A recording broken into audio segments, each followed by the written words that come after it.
Nowadays, it feels like we hear about a new Disney resort every year. Reflections by Wilderness Lodge, the new resort going up by Swan and Dolphin, and of course, Riviera and the Star Wars Hotel. Why is Disney investing so much money right now on more resorts? In my opinion, it comes down to one important factor: planning for the future. Booking a resort at Walt Disney World gets more and more difficult every year. You have to book further in advance to get exactly what you want, and if you ever tried booking a resort right around the holidays or an extremely crowded time of year, you already know that they all sell out from time to time. Every single room is full during the holidays. It happens. Despite the fact that the prices for the resorts continue to go up every single year, and as a business, that's just smart business. If it's 100% full, it means you have room to increase the price. But the question is, why build even more? Well, the obvious reason is they can. They can build more, and they clearly have enough of an audience that comes in every single year to appreciate all of these resorts. Now that's the obvious answer. They build them because they can, and they have a lot of people coming in, no doubt about it. But I believe it's part of a larger plan. I believe Disney is building all of these new resorts as step one in a larger plan. For some time now, we have known that Disney is interested in the future. They want to continue to thrive and build new things and bring new experiences for guests, and we see that with the expansions to Magic Kingdom, Animal Kingdom, Hollywood Studios, and now Epcot. But what about that next step? You're thinking to yourself, Michael, you've talked about a fifth gate before. Are we talking about that again? Yes, in a way we are, but at the same time, I'm thinking about the earlier step. Think about what it takes to continue to thrive in the future. The only way for Disney to survive and thrive in the future is for them to continue to provide new experience for guests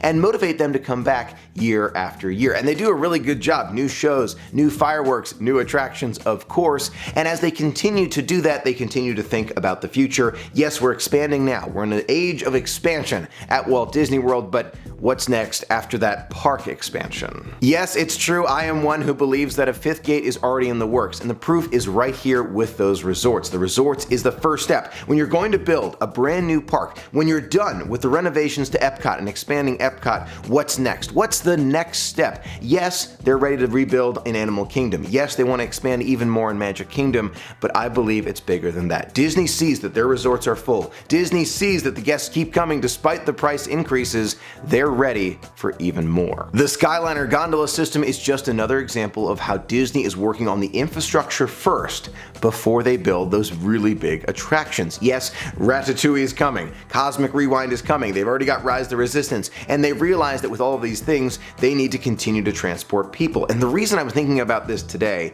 is because the other day I was at the Magic Kingdom having a great time. I ended the night with the fireworks. I make my way towards the monorail, and the crowd is almost overwhelming. Just on a regular day, it was a regular day, not Christmas Eve, just a standard day, you see a 20-30 minute wait for the express monorail. Resort monorail had a big crowd, the ferry had a big crowd, even the buses back to the TTC had a very big crowd. So Disney realizes that they need even more. A friend brought to my attention, Michael, what about a Skyliner from the Magic Kingdom to the TTC? Now I know a lot of friends will say right away, Michael, that will be a huge eyesore.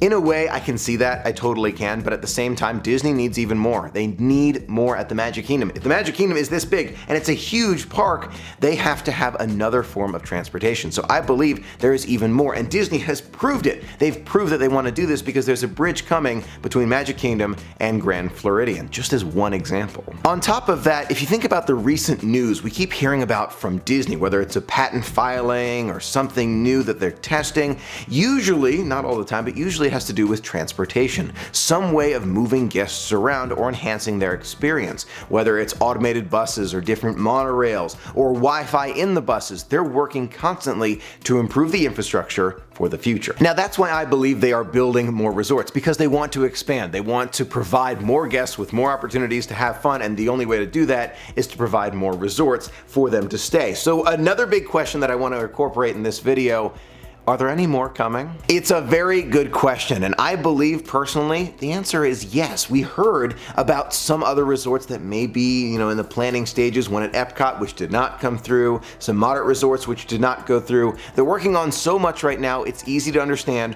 why they did not announce anything else yet, but I believe that Disney will announce even more in the future. And I personally hope that we see even more deluxe and of course moderate and value resorts. Pop Century and Art of Animation are two value resorts that are sold out more often than you might think, and I think that really shows that guests are looking for a great value to stay longer and still quality. Because All-Stars are great too, don't want to take away from the All-Stars, but I believe that Pop Century and Art of Animation are better. And now that they have the Skyliner right there at Generation Gap Bridge, adding another resort in that same style I feel like would enhance the experience for so many guests. Now that being said, do I believe that there is another resort coming between Art of Animation and Pop Century? No, I don't, but I think the possibility is they may expand Pop Century and Art of Animation in the future. So I don't know if there's a brand new resort coming, but I believe that Disney could expand upon existing resorts. The idea of expanding upon existing resorts is one that we haven't really talked about in recent days because we haven't really heard much about it, but I still believe it's a great idea. We've got great resorts, great infrastructure right there with the Skyliner. Add more to Pop Century, add more to Art of Animation. I know they're getting larger and you have to walk a little bit further, but you've already got all of the great amenities, you're already there, and they don't have to increase the prices that much more to build it. If Disney was to build an entirely new Pop Century, just as an example, the price would have to be increased quite a bit so that they could kind of justify the expense of building the entire place. Just building a new building next to the sides of Pop Century, I feel like would add a lot and still not have to increase the price that much. Those are my thoughts about the new hotels that we see in progress and possible new ones that I believe Disney is thinking about right now. It's all about the future and that long-term thinking, planning for the long term. Let me know your thoughts. Do you agree with me? Do you think there are even more that Disney may be thinking about in the future? Do you think there's a fifth gate coming? I think we all do. But when? That's the big question. Let me know in the comments below. I would love to hear from you. Thank you so much for being a part of the magic with me. Until next time, have a magical day.